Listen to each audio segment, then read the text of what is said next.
Bom dia, turma de mineração. Aqui quem vos fala é o professor Dionísio. Nós vamos falar de lavra, dando continuidade à nossa aula de ontem, desenvolvimento mineiro. Nós vamos falar hoje sobre galerias de sondagem e sondagem na superfície, certo? Ambas têm a mesma característica: valas e trincheiras, galerias e poços e prospecções mecânicas. Todas estão inclusas nas duas atividades, na galeria de sondagem subterrânea e nas galerias de sondagem a céu aberto, nas chamadas valas. Vamos ver aqui uma a uma e eu vou explicando para vocês. O objetivo: penetrar os maciços para avaliação das suas características, litologia, contos e filões e falhas. É preciso observar, nessa penetração, a litologia, os contatos dos filões e as falhas. É preciso que eu observe isso para eu desenvolver a minha sondagem, o meu plano de prospecção, certo? A presença e atitude dos estratos em rochas sedimentares, certo? Ver a profundidade da alteração dessa rocha, como também expressar a espessura dos depósitos de cobertura de aluviões, aterros, depósitos de vertentes e avaliações de fraturação. Para eu poder fazer o meu plano de prospecção, eu preciso de início ver todas essas características, certo? Bolar, manter um plano, formatar um plano de ação em cima dessa galeria de sondagem. Avaliação de regime de hidrogeológico, certo? Ver a presença de água na região e a quantidade ali, colheita de amostras, por vezes de grandes dimensões, ou seja, por furo e quantidades de vezes em cada furo, em grandes porções, para eu ter mais ou menos o dimensionamento do solo encontrado ali naquela região. Detecção de zonas subsistência, ver a subsistência do material ali, que tipo de material está alocado ali, definição da profundidade do tratamento dos terrenos, certo? Ver até onde a camada de solo morto ou até onde a camada de solo residual vai, avaliação das características in situ, cartografia das superfícies escavadas, determinação das permeabilidade, injetabilidade, resistência e deformabilidade, estados de tensão e logos de sondagens. Então eu preciso ver todos esses objetivos no meu plano de sondagem, quer seja galeria subterrânea, quer seja valas a céu aberto. Definição de requisitos. Definições e requisitos. É o conjunto de operações que visam determinar, conhecer a natureza e as características do terreno, em especial a profundidade, com utilização de métodos mecânicos de escavação e furação. O programa de prospecção exige geólogo tenha bom domínio das técnicas em vantagens e eliminações. Ou seja, este programa de escavação é preciso que seja um geólogo safo, um geólogo que conheça do material e conheça também um pouco do tipo de solo ali utilizado, que nós vamos utilizar para fazer a sondagem. O programa depende do conhecimento prévio da área. Eu preciso conhecer toda a minha área, ver a extensão da minha área, ver mais ou menos aonde passa o chamado veio de minério os pontos de contato entre minério e estéreo. É mais importante quando existem escassos afloramentos. Aí fica bem mais fácil quando existem escassos afloramentos, que são aquelas rochas que afloram a face da terra, e dá mais ou menos para eu saber a profundidade do maciço rochoso e o conteúdo desse maciço rochoso que vai estar ali abaixo da camada de solo. Métodos a serem utilizados. Seleção de métodos depende de fins específicos da prospecção mineral, da hidrocarbonetos, da capacitação da água, da aplicação da engenharia civil. Os métodos, vai depender muito disso aí, pessoal, porque eu preciso conhecer se há presença de lençol ali embaixo, freático, eu preciso conhecer se a rocha é fragmentada, ou se é rocha dura, se é rocha mãe. Eu preciso conhecer, ter um contato com isso in situ, no local, para eu poder ter a característica de sondagem adequada.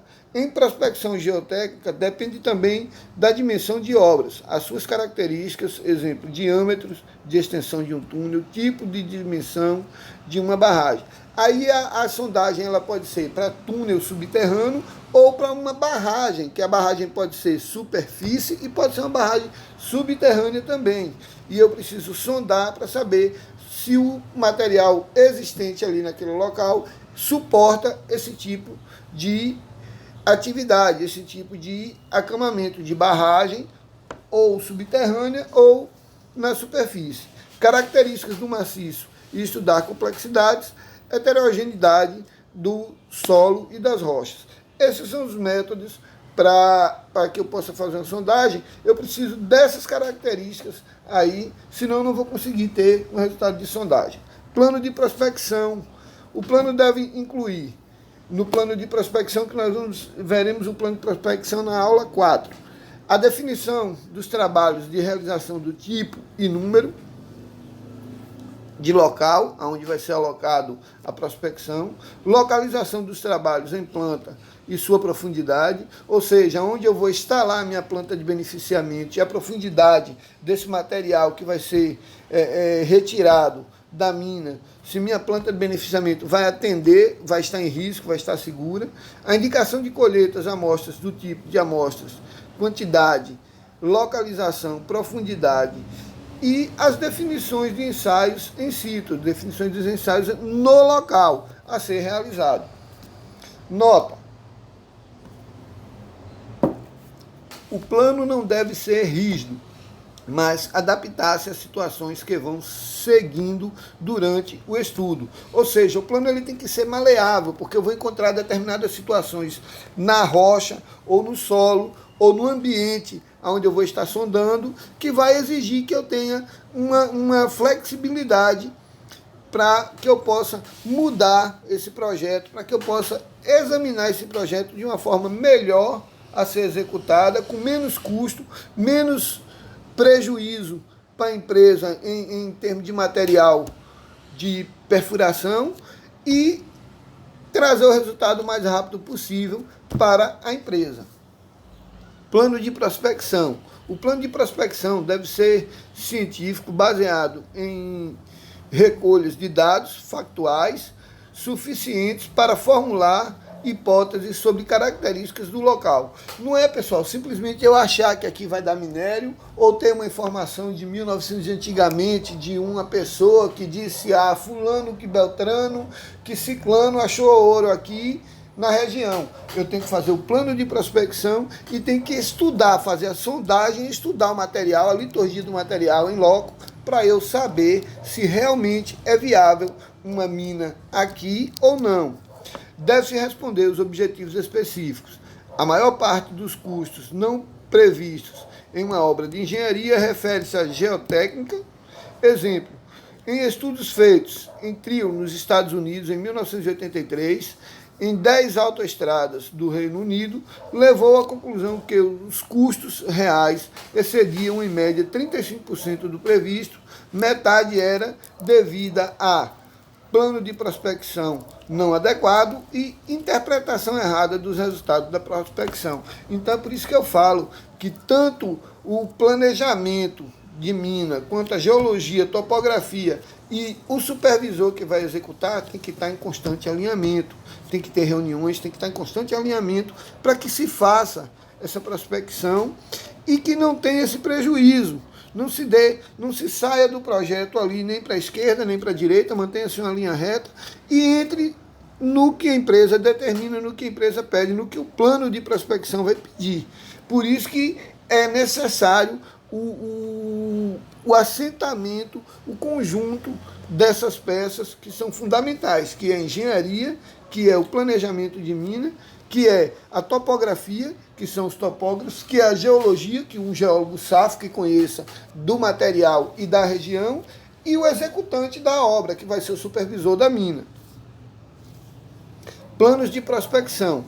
O plano de prospecção ele deve conter um caderno de encargos, atender às normas e especificações em vigor, que é geralmente a NR 22, que é a norma regulamentadora 22 que rege mineração, a nomenclatura da área, né? Você deve denominar uma área, e a simbologia, você deve criar símbolos ou utilizar símbolos de um outro sumário para colocar ali, para que você saiba no seu mapa, no seu controle, na sua prospecção, onde está cada tipo de material, onde está cada tipo de furo sondado. Nós temos aqui, se nós observarmos aqui em Jacobina, nós temos ali no pé da cruz, ali no alto da missão, nós temos uma plaquetazinha com a numeração, que é um furo de sonda que foi feito ali, e depois ele foi tapado. Nós temos outra plaquetazinha dessa também, com a numeração também, aqui na Inocop, na última rua lá em cima, um furo de sonda também. Temos alguns lugares aqui em Jacobina, na Rua dos Índios, se eu não me engano, ali no Morro do Serra do Ouro, ali, temos algumas plaquetas que são furos de sondagem, que foi feito, na época, pela Geosol, em cumprimento à solicitação na época, JMC, Desert Submarine. E essa simbologia, esses furos de sondagem estão lá até hoje demarcados e com certeza a Mana Gold deve ter o controle disso aí. Escavação. Limpeza, supressão da vegetação. É transcendente, é imprescindível que se faça a limpeza e a supressão da vegetação para eu poder saber, primeiro, alocar a sonda no ponto ideal, certo? Para que ela não desvie, não dê desvios de perfuração, certo? As escavações em sondas ou perfurações devem ser bem detalhadas. A decapagem do terreno, eu preciso remover aquela primeira capa de solo, que é o solo morto, é chamado solo morto, topsoil. Preciso remover isso. A escavação para implantação da sonda, eu preciso basear a minha sonda, eu preciso assentar a minha sonda, que ela, de uma maneira que ela fique 100% nivelada, certo? Que o martelo trabalhe em um ângulo favorável a um furo certo. A escavação para implantação da sonda, ela é feita geralmente com um trator esteira ou uma retroescavadeira. Escavação para fundações, onde eu vou trabalhar, onde eu vou criar fundações de concreto, se necessário, na minha sondagem. E escavações para infraestrutura, onde aí eu vou criar uma infraestrutura para meu ponto de sonda, onde eu vou criar poço para manter a água, onde eu vou ter um abrigo para o pessoal, um abrigo para o material de utilização. Isso tudo entra na escavação. Valas ou sajas. Métodos superficiais de desenvolvimento lineares. Escavações superficiais que podem atingir de 2 a 3 metros de profundidade.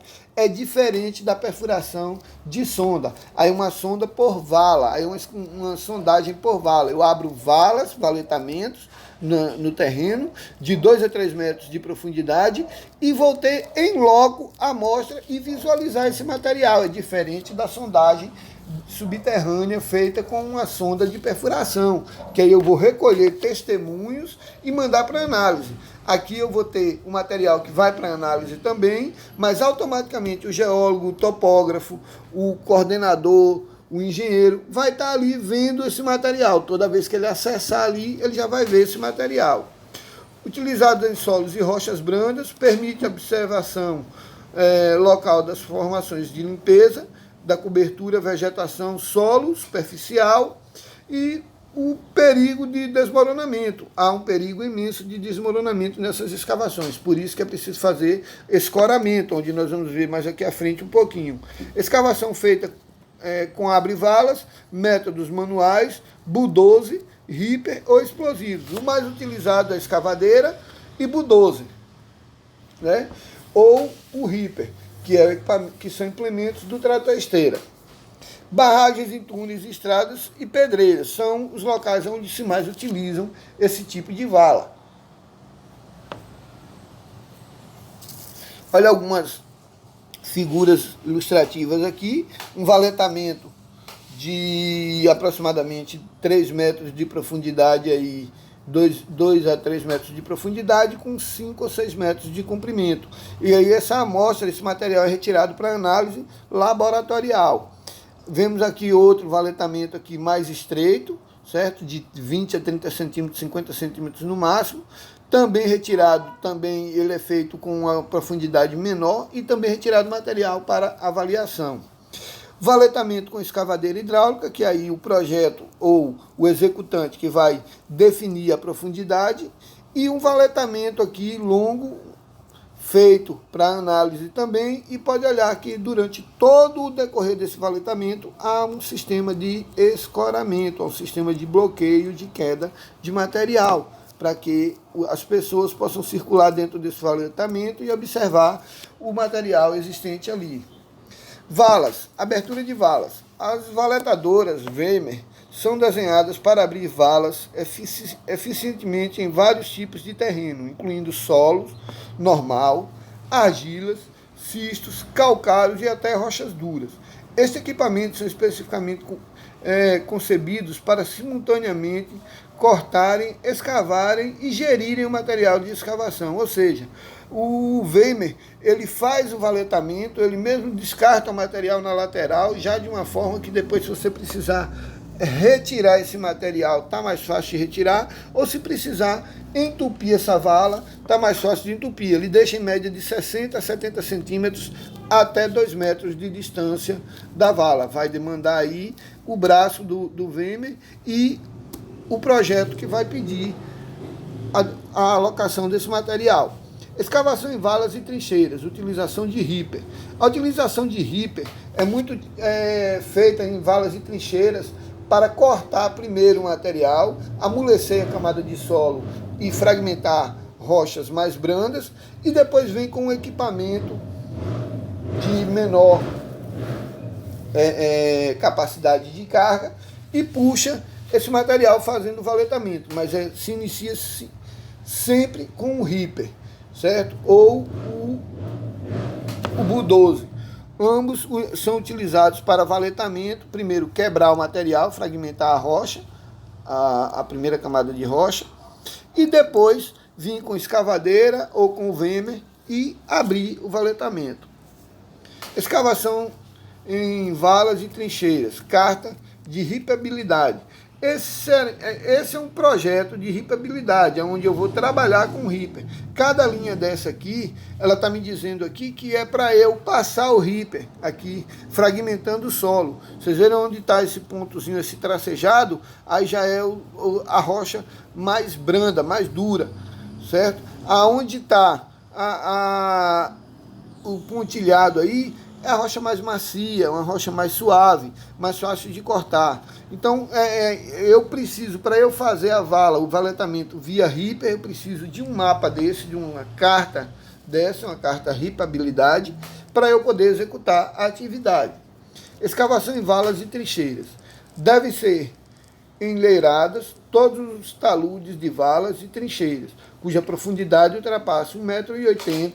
A escavação deve ser adequada ao tipo de condições do solo, grau de umidade, possível sobrecargas. As madeiras usadas nas estivações e escoramentos devem ser de boa qualidade, isentas de nó, fissuras e ter seção suficiente. A madeira não pode ter emenda, deve ser uma madeira de um diâmetro considerável. Um engenheiro vai saber projetar esse suporte para vocês, certo? E todas as vezes que atingir de 1,80 m abaixo, deve-se fazer escoramento e a utilização também de cinto trava-queda, de cinto de segurança, pessoal. É normatização da NR22 isso aí.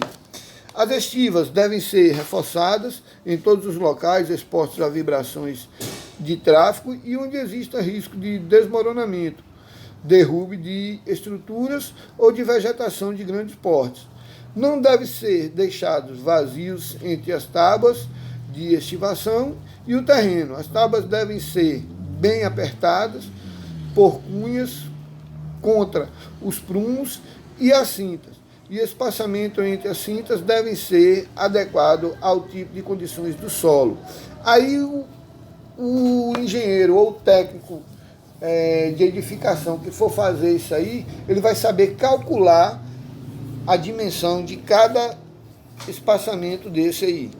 A desmontagem de estivação em terrenos de pouco coesos devem ser efetuadas com os trabalhadores fora da zona de perigo.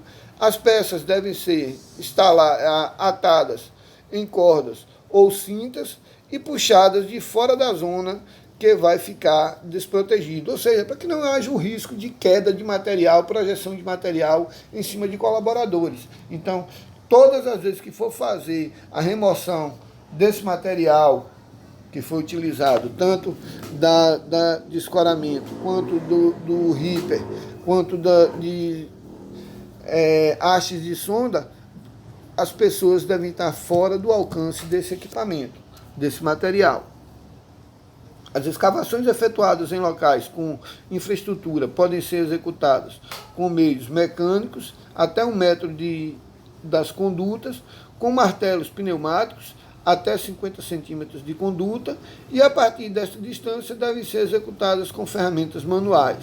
Ferramentas manuais, pessoal, martelo perfuratrizes ou perfuração via equipamentos operados por um operador devidamente treinado. Nas escavações com ferramentas manuais, os trabalhadores devem manter entre si a distância mínima de 3 metros, ou seja, eu preciso manter uma distância mínima de 3 metros quando estiver escavando manualmente. Quando a gente vai usar lá o chamado enxadete, o chamado picarete, eu preciso manter uma distância mínima de 3 metros do próximo colaborador para executar essa atividade. Em valas ou trincheiras com profundidade superior a 1,5 metro, devem ser instaladas escadas de acessos espaçadas entre si de no máximo 15 metros de distância. Os produtos de escavação não devem ser depositados a menor distância de 60 centímetros da borda superior da vala. Ou seja, eu não posso colocar material, não posso depositar o material a menos de 60 centímetros de distância da face livre ali da vala. Eu tenho que colocar sempre a mais de 60 centímetros. Para quê? Para que eu não corra o risco desse material desmoronar, para que esse material não escorra e caia nos trabalhadores que estão ali dentro. Algumas regras, regulamento, obras e trabalhos, vias públicas, relatórios de construções de instalações e uso de conservações de infraestrutura no município de Loures, artigo 19. Abertura de valas. Abertura de valas ou trincheiras para trabalhos em construções, remodelações ou reparações de instalações no subsolo devem ser efetuadas por trocas faseadas de comprimentos não superior a 50 metros, conforme o local, de modo a não causar incômodo para os utentes da via pública. A abertura das valas a realizar nas faixas de sondagem só poderá ser efetuada com licença ou autorização municipal, devendo os cortes no tapete betuminoso ser executado com aplicação de serras elétricas. Nas travessias e escavações para a abertura de valas devem ser efetuadas, em princípio, em metade da faixa de rodagem, da forma a permitir a circulação de veículos e peões e colaboradores na outra metade. O operador que efetuar os trabalhos previstos no número anterior deve dispor de chapas de ferro para, posteriormente, prosseguir com o trabalho na altura metade da faixa da rodagem. Em casos devidamente justificados, será permitido o recurso outro processo, por exemplo, perfuração horizontal dirigida, o que constará de respectiva autorização de licença. Ou seja, pessoal, se eu for escavar em uma via pública, eu não posso escavar com ferramentas manuais, eu tenho que ter uma máquina apropriada, uma serra, uma serra corte apropriada para cortar o betuminoso, e tenho que ter chapa de escoramento para escorar isso aí. Só posso utilizar uma via e bem sinalizada. E é interessante que se tenha a presença de um técnico de segurança no local. Trincheiras, observação do maciço por limpeza de terras vegetais e materiais soltos e superfícies. A escavação manual com escavadora ou explosivos, por vezes associadas às galerias. Aqui eu tenho aqui um perfil de uma galeria, onde com um trator esteira, né, eu abri uma trincheira, era uma mina a céu aberto, e eu abri um trator esteira, com um trator esteira, abri uma galeria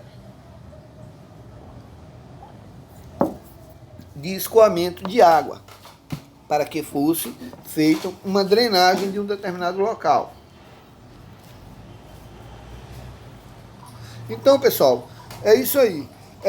Tanto na mina subterrânea, o sistema de sondagem, ele é feito com uma sonda, um equipamento de sonda, onde os furos são de menor diâmetro, os cones bits são de menor diâmetro, certo? O tamanho da sonda, da perfuração, vai variar do projeto, certo?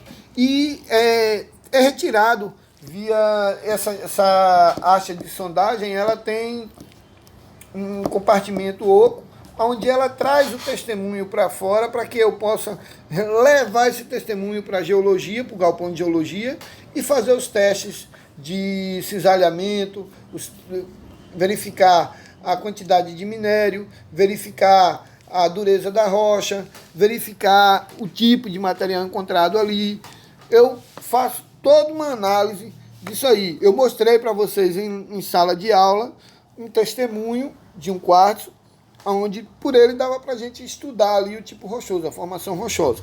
Essa sonda, ela trabalha geralmente sempre com o operador, o auxiliar e mais 2 ou 3 componentes da equipe que estão ali, que são mecânicos e auxiliares também para a atividade de sondagem. A galeria de sonda subterrânea, ela vai variar o tamanho dela de acordo com o projeto, de acordo com a necessidade da empresa, aonde se vá o veio de minério, onde passa o corpo de minério. Aí eu vou estender ou não o tamanho da minha galeria. Mas o diâmetro geralmente é reduzido para se evitar custos desnecessários. Então fazemos um diâmetro reduzido nas galerias. E tem um sistema chamado sistema de pé de galinha, que quando você chega numa determinada profundidade, você consegue curvar a haste e fazer furos inclinados, com inclinação, para a esquerda, para a direita, para frente e para trás, certo? E aí você faz o chamado pé de galinha para saber determinado, para você ter um tamanho, um quadrado de uma região, uma determinada região maior sondada, para eu diminuir a movimentação dessa sonda com isso. Ok, pessoal? É isso aí. Um abraço a todos, se cuidem. Vamos sair, vamos ficar em casa, se sair utilizar a máscara, certo? E amanhã eu posto na próxima aula prospecção mineral para vocês. Um abraço a todos.